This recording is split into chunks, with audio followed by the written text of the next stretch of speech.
প্রতি বছরের মতো এবারও হিন্দু ধর্মাবলম্বীরা অপেক্ষার প্রহর গুনছে প্রধান ধর্মীয় উৎসব শারদীয় দুর্গাপূজার। আগামী ২৭ সেপ্টেম্বর মহাপঞ্চমীর মধ্য দিয়ে আনুষ্ঠানিকভাবে শুরু হবে ৫ দিনের এই আড়ম্বরপূর্ণ উৎসব। বড় বড় মন্দিরগুলোতে প্যান্ডেলের কাজ ইতিমধ্যে শুরু হয়ে গেছে। সব মিলিয়ে একটি খাগড়াছড়িতে শ্বাস রব শুরু হয়ে গেছে পূজাকে কেন্দ্র করে। দেখা গেছে শেষ মুহূর্তের ব্যস্ততায় ফুরসত মিলছে না মৃৎশিল্পীদের। কেউ মাটির প্রলেপ দিয়ে প্রতিমা বানাচ্ছেন, কেউ বা কারুকাজ খচিত সুনিপুণ হাতে গড়ছেন প্রতিমা।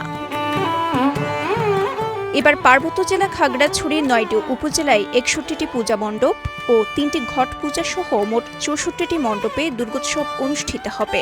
দুর্গাপূজাকে কেন্দ্র করে এখানে বইছে উৎসবের আমেজ। আবার দক্ষ হাতে চলছে প্রতিমা গড়ার কাজ। আমাদের প্রায় মাটির কাজ প্রায় শেষ, আর কয়েকদিন বাদে আমাদের এই রঙের কাজ শুরু হবে। অন্যবার চেয়ে আমাদের এবারে আমরা অনেক ভালো প্রস্তুতি নিয়েছি। তার মধ্যে আমরা বিভিন্ন প্রশাসন থেকে সহযোগিতা এবং নিরাপত্তা ব্যবস্থা আশ্বস্ত করেছেন আমাদেরকে। এবছর ৮টি মণ্ডপের প্রতিমা তৈরির কাজ করছেন বলে জানান মৃৎশিল্পী রুবেল আচার্য। উৎসাহ উদ্দীপনার মধ্য দিয়েই মাস ৩ ধরেই চলছে প্রতিমা তৈরির কাজ। এবছর আমি প্রতিমা বানাইছি ৮টার মধ্যে 2টা ত্রিপুরাদের আর 6টা আমাদের হিন্দু ধর্মের। প্রথমে খড় বা খের বলো এটাকে, আর হচ্ছে যে ময়না মাটির সাথে পাটি ইউজ করে, আর মানে এটা ইউজ করার পরে তৈরি করা হয় আর কি। প্রতিমা তৈরির মধ্যেও থাকে সংস্কৃতির ছোঁয়া। তারই ধারাবাহিকতায় এবারও ত্রিপুরা সম্প্রদায়ের পোশাক গহনার আদলে সাজানো হচ্ছে দেবী দুর্গাকে। আমাদের ত্রিপুরার সংস্কৃতি ঋণের রেশা প্রাধান্য দিয়ে থাকি আমরা, ঋণের রেশা তার সাথে অলংকার, যেমন চন্দ্রহার থাকবে, পূজামালা থাকবে। আপনারা দেখতে পাচ্ছেন ওখানে কালচির দিচ্ছে এবারে আমাদের ত্রিপুরা মাকে। এবছর আমরা মা দুর্গাকে ত্রিপুরা রমণী সাজাবো, আমরা খুবই খুশি।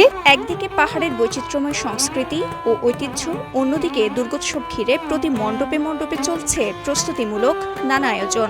গতবারের তুলনায় এবারের পূজা নির্বিঘ্নে উদযাপনের প্রত্যাশা সকলের। এবছর আমরা একটু ভালো পূজা আশা করছি, পাশাপাশি আইন শৃঙ্খলা বাহিনী আমাদের বিভিন্নভাবে আশ্বস্ত করছেন। খাগড়াছড়ির স্থানীয় সরকার বিভাগের উপপরিচালক জানান, দুর্গোৎসব ঘিরে পূজা উদযাপনে যাতে কোনো ব্যাঘাত না ঘটে তার জন্য প্রশাসন থেকে সার্বিক ব্যবস্থা নেওয়া হয়েছে। আমাদের খাগড়াছড়ি পার্বত্য জেলায় এটি আসলে একটি সম্প্রীতির মিলন মেলার মতন।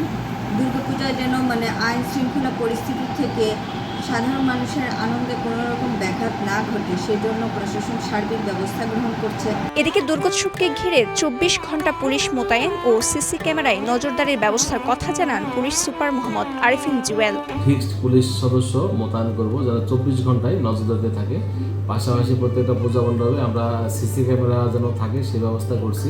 আমরা আশা করি শান্তিপূর্ণভাবে এবং উৎসবময় পরিবেশে পূজা উদযাপিত হবে। পাহাড়ি ঐতিহ্য, সংস্কৃতি ও প্রকৃতির মেলবন্ধনে শারদীয় দুর্গোৎসব আয়োজনে শেষ মুহূর্তের প্রস্তুতি চলছে খাগড়াছড়ি জুড়ে। আনন্দমুখর পরিবেশে অনুষ্ঠিত হবে দুর্গোৎসব, এমনটাই প্রত্যাশা সবার। পার্বত্য জেলা খাগড়াছড়ি থেকে খোকন বিকাশ ত্রিপুরা জ্যাকের পাঠানো তথ্যচিত্রে সাফা মারওয়া, কালের কণ্ঠ।